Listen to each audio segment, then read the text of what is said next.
Honest lang pala dahil sa mga baguhan dayhan na bagong salta dito sa Hong Kong. Ako 3 years na ako pero hindi ko pa na-encounter itong ganito. Meron tayong isang follower na nagkwento sa akin, no, nakausap ko sa messenger. Sabi niya, Day, ay kaloka. Ako pa natanong.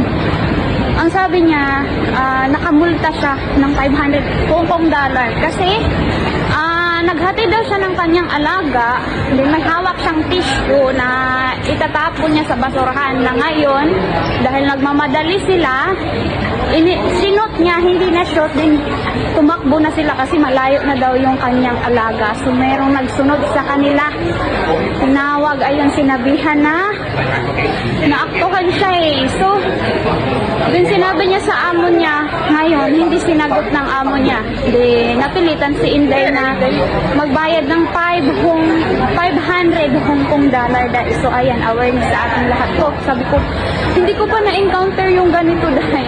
Kaya pala yung amo ko, sabi niya, kahit sa bahay, wag daw ako magtatapon ng kahit anong bagay sa bintana. Pag nagtapon daw ako daw mananagot. Yun ang sabi niya. Sabi ko, may penalty. Kaya yung basahan dati na nahulog, kinuha ko talaga, sinundan ko.